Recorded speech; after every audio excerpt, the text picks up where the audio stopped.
계속해서 대구 경북 소식 전해드리겠습니다. 오늘도 대구 경북 지역은 낮 기온이 30도 안팎까지 올라가는 등 무더위가 이어졌는데요. 청성 얼음골에서는 폭포 앞에서 인공벽을 오르는 드라이 툴링이라는 대회가 열려 시원함을 선사했습니다. 이호영 기자가 취재했습니다. 61m 인공 폭포에서 떨어지는 세찬 물줄기를 헤치며 남녀 클라이머들이 암벽을 오릅니다. 미끄러지고 매달리면서도 끝까지 올라 바구니에 든 사과를 꺼냅니다. 미끄럽고 위험하지만 시원한 물줄기 맞고 내놓으니까 기분이 되게 상쾌합니다.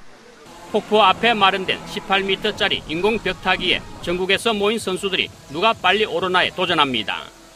빙벽 장비인 아이스바일로 찍고 아이젠으로 벽을 차고 오르지만 힘에 부치면서 추락하기 일쑤입니다.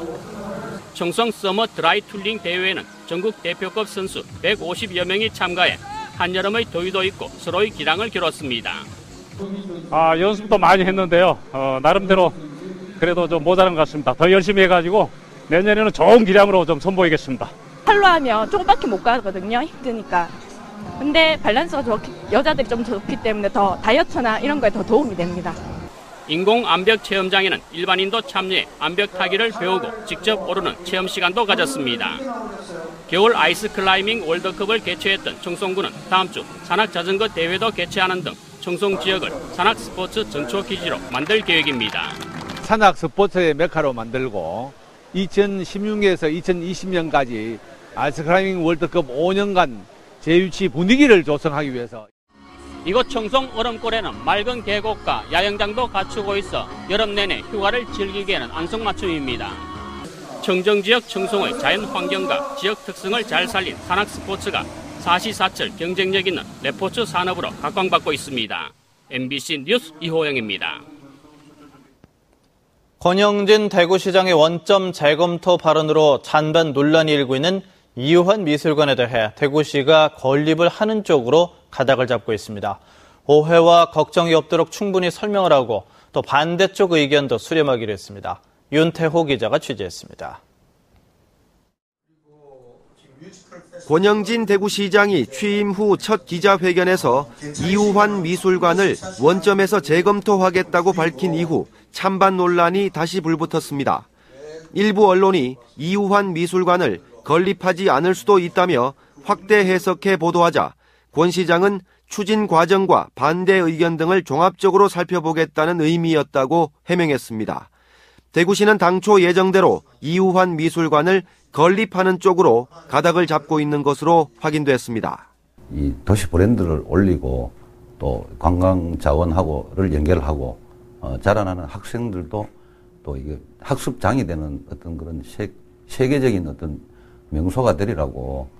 설계비 17억 원을 포함해 터 매입비 등 이미 30억 원의 예산이 책정됐고 대기업을 유치하듯 미술관을 유치했기 때문에 포기한다면 득보다 실이 많다는 겁니다. 미술관 유치 과정에서 작품 수집 문제를 명확하게 밝히지 못한 것은 아직 마무리가 덜 됐기 때문이라며 큰 돈을 들이지 않고 세계적인 작품을 모을 수 있을 것이라고 밝혔습니다.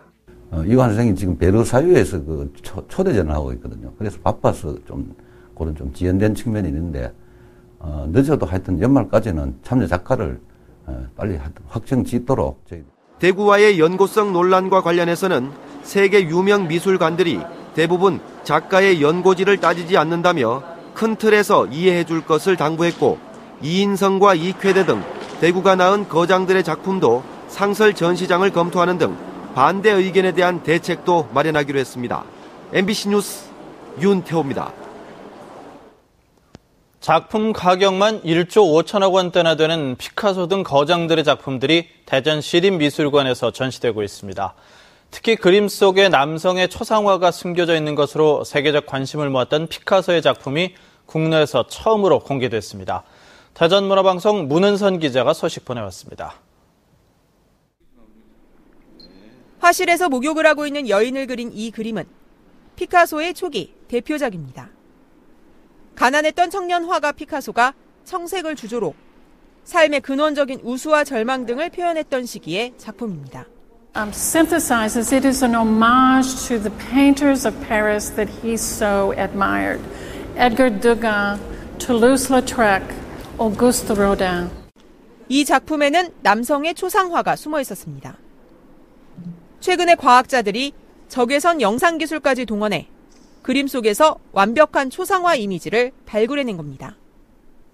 선명하게 모습을 드러낸 초상화 속 남성은 나비 넥타이를 메고 손가락엔 3개의 반지를 낀 채 손으로 머리를 괴고 있습니다. 그림 위에 다시 그린 그림. 영감이 떠오를 때마다 새로운 캔버스를 구입할 여유가 없었던 것으로 추정됩니다.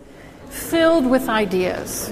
And he is anxious to get these ideas out, and he often would just grab.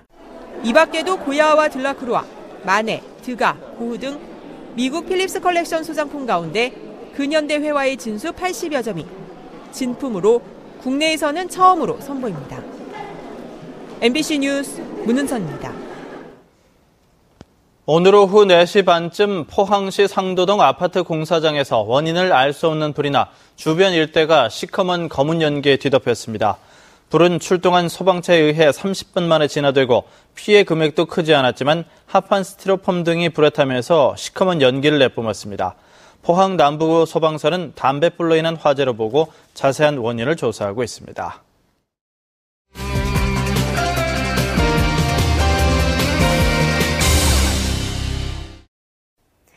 시청자와의 쌍방향 소통으로 만들어지는 뉴스, 모바일 MBN입니다. 제8호 태풍 너구리가 MBN을 뜨겁게 달궜습니다. 태풍 이름을 장미나 제비 등으로 짓는 것은 태풍 피해가 최소화되기를 바라는 마음을 담고 있기 때문이라고 하는데요. 그런데 제8호 태풍 너구리의 예상 경로를 맞췄다는 진짜 너구리 동영상이 눈길을 끌었습니다. 너구리가 떼굴떼굴 굴러가더니 결국 일본 쪽으로 가고만 해요. 한 네티즌이 만든 영상이지만 태풍의 피해가 크지 않아서 천만다행입니다. 박준영님께서 강원도 영월 동강 물속에 비친 기도하는 모자라는 제목의 사진을 올려주셨는데요. 강물에 비친 그림이 신기하게도 두 모자가 합장 기도를 하는 모습입니다. 90도로 회전시키자 더 뚜렷이 보이죠? 만년을 이어오며 동강을 지키고 있다는 두 모자. 과연 사실일까요? 그게 지금 영월에는 실제로 존재하지 않고요. 그 작가분이 그 동강 어라연을 보고 그린 건데 그 상상력을 많이 더했기 때문에 실제와는 많이 다릅니다. 실제로 동강의 아이들이라는 책 속에는 이렇게 사진으로 보던 모습이 그대로 그려져 있었는데요. 해외에 존재한다는 이야기도 돌고 있지만 아직까지 확인된 바는 없다고 합니다. 기도하는 모자상을 보기 위해서는 영월로 가는 것이 아니라 책을 보셔야 된다는 것 아시겠죠? 이정희님께서는 기름을 넣을 때 도움이 되는 정보들을 올려주셨는데요. 일반 주유소보다 셀프 주유소가 조금 더 저렴하다는 거 알고 계시죠? 그런데 셀프 주유를 할 때는 주유를 하는 속도도 중요하다고 합니다. 주유 속도가 느릴수록 휘발유의 기화가 적어지기 때문에 빠르게 주유하기보다 이렇게 1단계로 천천히 주유하는 것이 조금 더 경제적이라고 합니다. 그런데 아침에 주유를 하는 게 좋다고 하던데 사실인가요? 기름이 지상에 노출되어 있을 때는 부피에 민감한 부분이 있지만은 부피와 온도에 민감한 부분이 있지만은 지하에 주유소 지하의 탱크에 들어갈 때는 일정 온도를 유지하기 때문에 아침이나 저녁이나 주유하는 데는 큰 차이가 없다고 봅니다. 여기에 한 가지 더. 경제 속도를 지키는 것도 잊지 마시기 바랍니다. 대구 어린이 황산 테러 사건 다들 기억하시죠? 이 사건이 공소시효 3일을 앞두고 극적으로 공소시효가 중지되면서 공소시효에 대한 논란이 일고 있습니다. MBN 회원들의 생각은 어떤지 조사해봤습니다. 공소시효를 없애는 범죄 항목을 추가하고 죄질에 따른 공소시효 배제가 필요하다는 의견이 59.5%로 압도적인 투표율을 보였고 공소시효는 범죄자에게 주는 부당한 면죄부이기 때문에 공소시효를 없애야 한다는 의견은 29.1%로 그 뒤를 이었습니다. 또 외국과 비교해 공소시효가 짧기 때문에 공소시효를 연장해야 한다는 의견 5.1%를 보였습니다. 그 밖에 다양한 이유로 공소시효는 필요하다라고 답한 사람은 6.3%에 불과했습니다. 지금까지 모바일 MBN 정미혁이었습니다. 부동산 서브가 이달 첫 주 시세를 기준으로 조사한 대구의 평균 전셋값은 1억 6,290만 원으로 내년 최저임금인 시급 5,580원을 연봉으로 환산하면 1,400만 원가량으로 전세 아파트를 구하는 데 11년 8개월이 걸리는 것으로 나타났습니다. 아파트 전셋값이 가장 비싼 서울에서는 22년 5개월, 경기는 13년 2개월, 부산은 11년 3개월이 걸리는 것으로 나타났습니다.